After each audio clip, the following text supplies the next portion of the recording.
You know, there really hasn't been a better golfer on the PGA Tour the last 2 months than Zach Johnson. In 19 of his last 20 rounds, he's played under par, and that stretch has him in contention for the FedEx Cup title this weekend. They're playing the Tour Championship in Atlanta. If Zach finishes top 3, he will likely win the title. Didn't start well today. First hole for par, just off the lip of the cup. He would turn things around at the turn, though. On 9, his third shot on the par 5 is like throwing darts at a bullseye. He would tap in for birdie, moves back to even. Then on 11, a long birdie putt to go 1 under. Got it to 12. Deja vu, another long birdie putt. Another one that falls in the cup. He's at 2 under, and he stays there all the way till 18. Par 3, this is his tee shot. And anytime you have to yell 4, that's a bad thing. Into the gallery, Zach would finish with a bogey, but he'd still finish the day 1 under. That puts him in 14th place.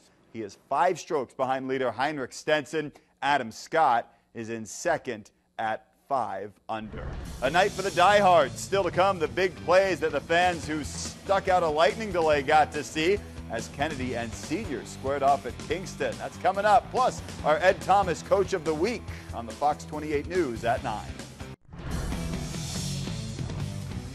Xavier High School football is synonymous with the name Dwayne Schulte. The Saints head coach helped build the program from scratch after the merger of LaSalle and Regis. Since then, all he's done is lead the Saints to 9 playoff appearances and the 2006 state title. And as the years go by, a lot of the names stay the same. As Landon Stoller explains, that's why Schulte is the Ed Thomas Coach of the Week. Brendan Miller is a second-generation Miller to play for Dwayne Schulte. At LaSalle, Schulte coached Brendan's uncle Jess, which inspired Brendan to play for Schulte at Xavier. I hear all the stories. They still talk about him. Like, that's how great this coaching staff is, to keep talking about him. And it's an honor, I mean, because hearing good things about my uncle, and then I want to just follow in his footsteps. A march many Saints are making. I had 2 brothers that played for him. I had a brother last year. My best friend's nephew now playing at Xavier. Because they want to play for Schulte. I was a water boy for my brothers, and I remember seeing them on the field, looking up to them, and it's pretty crazy to think that I'm on the field now doing what they were doing. My whole family's been through the Xavier tradition. From whenever I was little, I always wanted to play football, be a Xavier football player. Becoming a boy in the Tercey household, you're going to play football and you're going to play under Coach Schulte. I know a lot of people being raised here in Cedar Rapids, and coaching their relatives just makes it kind of a big family.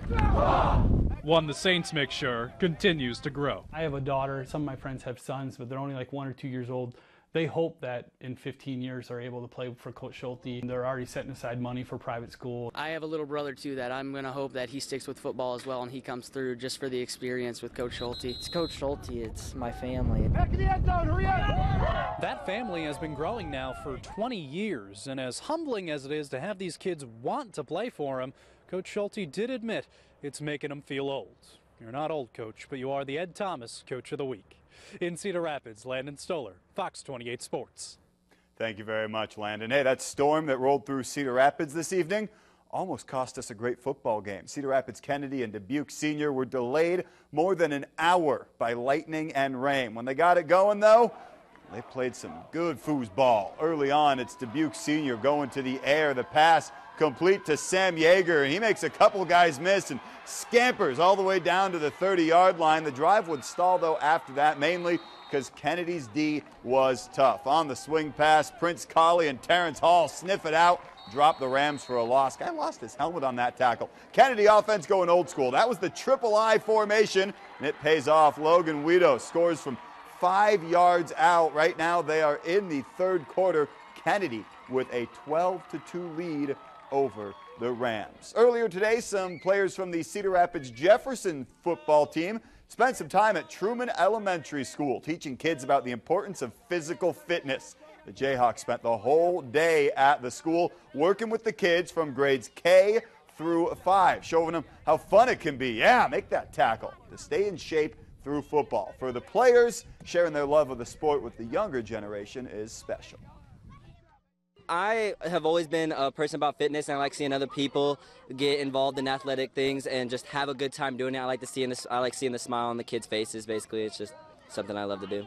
Something we love to do is help the community, and that's why we've got our Goodwill Drive to Victory. Tomorrow night's game, Waterloo-Columbus hosting Hampton-Dumont. The bins are still on the campus, so if you got some things you want to donate, drop it off at either high school. We'll count it all up and see which school collected more in the Goodwill Drive to Victory, and then we'll have highlights of this game tomorrow night right here on the Fox 28 News at 9. That's all for sports. Jennifer has one last check of your forecast when we return right after this.